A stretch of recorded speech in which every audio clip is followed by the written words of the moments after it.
নমস্কাৰ তো আমি আছোঁ কাজিৰঙা তো কাজিৰঙাৰ এখন ৰিজৰ্টত আছোঁ তো ইয়াত আগতে আমি ফ্ৰেমিং কৰি থৈ গৈছিলোঁ তো আজিৰ পৰা বোট মাৰা আৰম্ভ কৰিছোঁ তো আহক আপোনালোকক দেখাওঁ ৰুমটোৰ ভিতৰত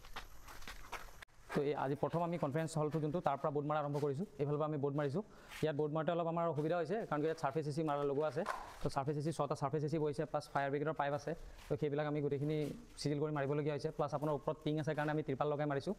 আৰু ইয়াত যিবিলাক মেটেৰিয়েল ইউজ হৈছে সেই গোটেইখিনি টাটাৰ মেটেৰিয়েল হয় টাটাৰ 1 নম্বৰ মেটেৰিয়েলটো যোনটো 60 mm আৰু 45 mm মেটেৰিয়েল তো সেইখিনি ইউজ হৈছে আৰু বৰ্ড ইয়াত ইউজ হৈছে চেইন গবিনৰ বৰ্ড তো বাৰাণ্ডাৰ এইটো তো বাৰাণ্ডাৰটো মাজত যোনখিনি মেইন ডোৰখিনি আছে এই মাজত এই যোনখিনি মেইন এণ্ট্ৰেঞ্চৰ গেটটো আছে তো ইয়াৰ পৰা আমি 4 ইঞ্চি ওপৰলৈ উঠাই দিয়া গৈছে 4 ইঞ্চি ইয়াত PVC হ'ব বাকীখিনি জিপছাম হ'ব আৰু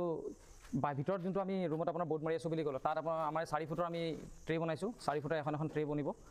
তো তাৰ উপৰিঞ্চি আৰু পিছফালে আছে 3টা বাথৰুম যোন 3টা বাথৰুমত আমি ফ্ৰেমিং হৈ গৈছে আৰু বাথৰুমকেইটা চাইজো বহুত ডাঙৰ 12x12 12x16 চাইজৰ বাথৰুম বনাইছে আৰু এইখিনি হৈ গ'ল কিচেন এৰিয়া তো গোটেই এৰিয়াটো গোটেই ঘৰটোৰ যোনটো চাইজ আছে 5400 মান স্কুৱেৰ ফুটৰ হ'ব তো আৰু ইয়াত যোনখিনি মেটেৰিয়েল ইউজ হৈছে স্ক্ৰু প্ৰপাৰ পৰা আদি কৰি আপোনাৰ চেনেলৰ পৰা আদি কৰি বৰ্ডৰ পৰা আদি কৰি গোটেইখিনি টাটা আৰু জিপ্ৰকৰ ইউজ হৈছে আৰু বহুতে আমাক সোধে লগ পালে মোক সোধে ধৰক কমেণ্টত সোধে ভিডিঅ' কমেণ্টত সোধে যে এইখিনি বস্তু ইউজ কৰি পেলাই কিমান এটা স্কুৱেৰ ফুটত কাম কৰিব পৰা যায় বা ইয়াতকৈ তলত কিমানত কৰিব পৰা যায় আৰু আমি তলত বেছি আমি কাম কৰিলে মানুহবিলাকে সেইটোৱে কুৱেশ্যন আগত সোধে তো আপোনালোকক কৈ দিওঁ যে টাটাৰ যোনটো 1 নম্বৰ মালটো আছে সেইটো আৰু জিপ্ৰকৰ বৰ্ড দি কৰিলে আমি 65-70 মাজত কৰোঁ আৰু তাতকৈ তলৰটো দিলে আমি তলৰ ৰেটতে কৰোঁ 55 মানতে কৰোঁ